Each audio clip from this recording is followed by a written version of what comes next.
My parents are from Pakistan. I was born and raised in the States. And being that they're from Pakistan, it was their desire to raise a devout Muslim child here in the States. So growing up, I learned how to pray the 5 daily prayers, prayed them regularly. By the age of 5, I had memorized the last 7 chapters of the Quran and recited those regularly in my 5 daily prayers. And I actually finished the entire Quran recitation in Arabic by the age of 5. So it was a very devout Muslim life. But my parents also came with some presuppositions about the West. They see the immorality, they see the way people commit adultery, and they see things on TV and the immodest dress, and they impute all of that to Christianity because they see the West as a Christian area. So not only was it me practicing Islam, but they had also kind of taught me to defend myself against Christianity. And that's a common thing for Muslims around the world to come to the West with. And so growing up then, I was a devout Muslim, yes, but I was also trained with arguments to challenge and respond to the gospel. How did that affect your childhood then growing up compared to like other American kids? You've kind of spoken that a little bit, but just flesh that out a little bit more. Well, you know, what I really noticed was for us, Islam was our identity. Like, we knew Islam, we were Muslim, and that's what we were representing wherever we went. My parents really had no choice. My mother, she would wear the burqa, so obviously whenever someone saw her, immediately they're thinking Islam. And I realized that the other kids didn't really own their faith. Yeah, they might call themselves Christian, yeah, they might go to church, but that didn't affect the way they lived. It didn't affect the way they thought. And so that was something that made us even more proud. As Muslims, we thought, we are following the true God. He affects and permeates every aspect of our lives. Whereas in the West, people realize their faith is false, and that's why it doesn't really affect the way they live. That's kind of how we subconsciously thought. So then for your whole childhood, this is how you were brought up, this is your thinking, these were your convictions. Again, this was your identity, which really stuck with me as well. But there was one particular friendship that you developed, and maybe you can tell us what age that was and how that over time started to introduce you to Christianity. Absolutely. It was something I did regularly. Was I would challenge people on the gospel. Friends would say to me, "Nabeel, do you know Jesus?" And of course, Muslims have a very developed view of Jesus. They believe he's the Messiah. They believe that he's a miracle-working man. He's sinless. Muslims believe Jesus is going to come back at the end of times. And so I would have a script ready to give, and I would challenge people on their view of Jesus. And by the way, how did Christians generally do when you did challenge them on their faith? Miserably. What I realized very early on was that even the slightest challenge on the Bible, on the reliability or the compilation of the Bible, or on Jesus' deity, or on the Trinity especially, no one really knew more than just enough to say what they were told to say. They didn't really know why they believed what they believed, didn't know how to defend it.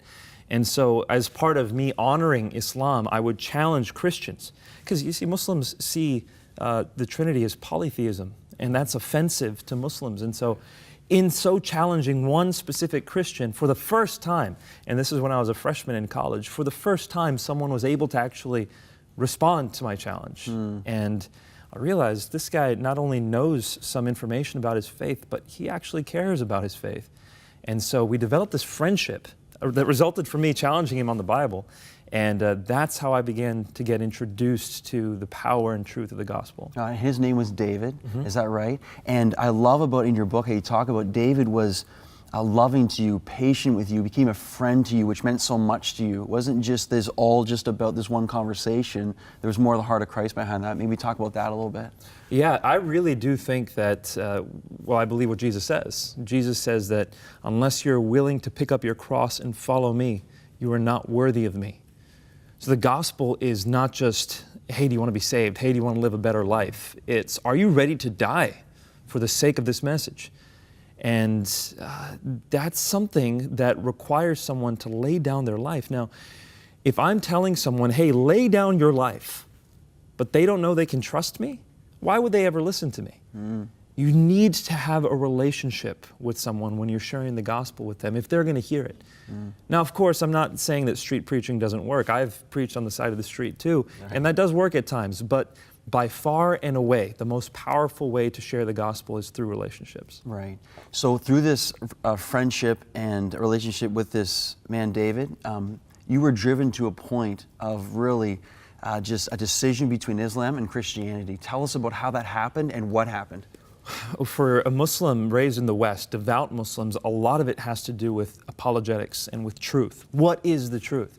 Islam very clearly denies some things about Jesus. Yes, Jesus is miracle working, he's the Messiah, but it denies that he ever died on the cross. It denies that he ever claimed to be God. And if he never died on the cross, how did he rise from the dead? So Islam denies the death, deity, and resurrection of Jesus. Well, according to Paul, what do you need to believe in order to be saved? If you confess with your mouth that Jesus is Lord, so the deity, and believe in your heart that God raised him from the dead, you will be saved. The very three things Islam denies, you have to believe in order to be saved. And so for me, it was a matter of trying to prove that those things didn't happen in order to establish the case for Islam. Well, as I was trying to disprove those things, I realized the evidence for Jesus' death, deity, and resurrection was very strong. So that must have been difficult for you again in your devout faith at the time, and all of a sudden some restlessness began? It wasn't overnight. It took years for me to see this evidence and for it to compile and for the tectonic shifts to happen in my mind. And when I realized the evidence was strong, then I turned my eyes to Islam and I said, how strong is the evidence for Islam? And to my shock, it was far weaker. When I leveled the same criticisms I had leveled on Christianity on Islam, the foundation fell apart. And so that's when it became a matter between me and God of actually asking him to show me the truth.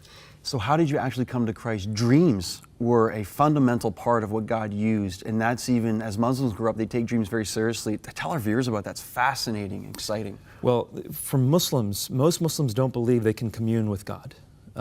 Some modern Muslims do, and some Sufi Muslims do, but generally in history and the way that Islam has traditionally been taught, is God is kind of removed from you. And the only way you can really get guidance directly from him is through dreams.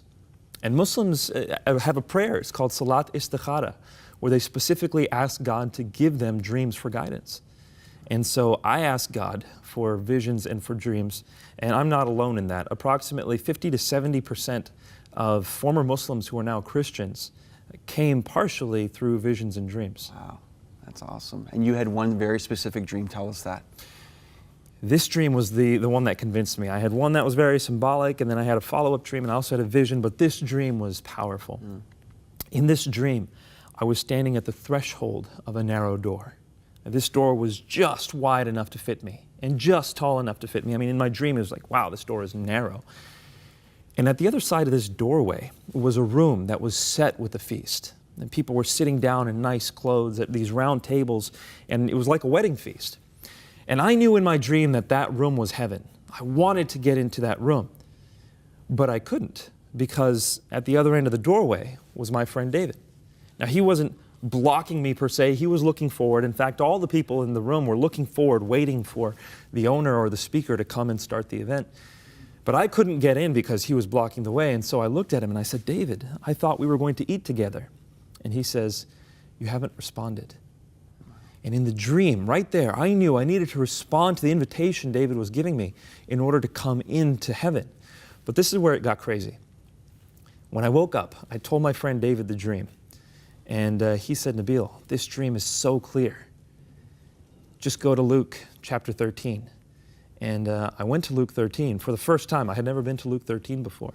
And when I opened it up, there was a section there that was titled, The Narrow Door.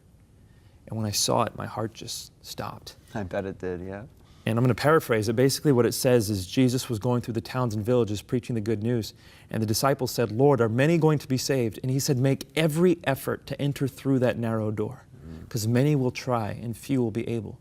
And you will see people sitting inside at the feast of the kingdom of heaven. Make every effort to enter before the owner comes and closes that door. And so I knew that God had given me a dream straight out of the Bible, and he placed me inside a parable, showed me exactly where I was, and he left my decision up to me. Wow. It was very clear for me at that point what I needed to do. So then what did happen from that point? Because again, your story is amazing in the sense that it wasn't just necessarily that day, but it took a while for you to actually give your life to Christ. You know, Robbie, in order for a Muslim to become a Christian, they have to be willing to give up a lot. Depending on how devout their family is, their identity is usually wound up in Islam. So it wasn't just me saying, I'm going to change my beliefs. That's right. It's me saying, I'm going to leave my family and everything they've stood for all the way back to Muhammad's time. I mean, my last name's Qureshi. If Muhammad had a last name, it would have been Qureshi. He was part of the Quraysh tribe. And so I had to give up everything. My mother was the daughter of a Muslim missionary, so I had to give up all that. I'm the eldest son in my family.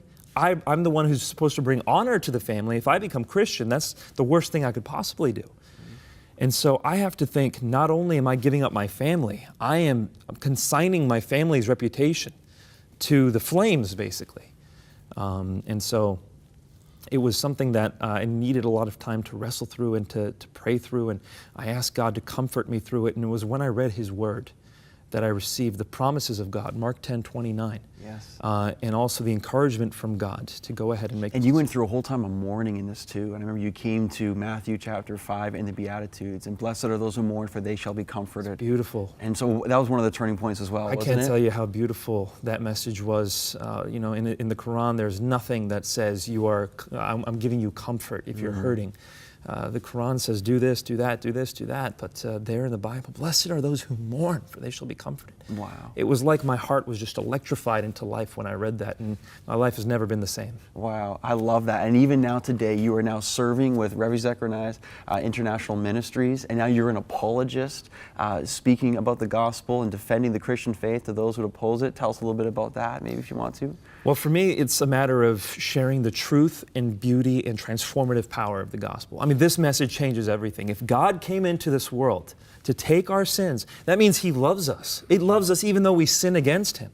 And then He takes a look at us. While He's on the cross, bleeding and dying for us, the words we should remember are, as I have loved you, so love one another. That's the call we're given as Christians. He's given us everything we need in this life and this afterlife, so all we have to do is follow Him and pour ourselves out for the sake of those around us. And that transformative life is the message of the gospel. There's nothing like it. Amen. That is so encouraging to me, and I know for our viewers here right now. And I just love when the Lord had you in a place where you were defending the Muslim faith against Christians who could not. Now God has transformed you, and now you are defending the gospel for those, again, who need to find the answers. And it's a privilege to do so.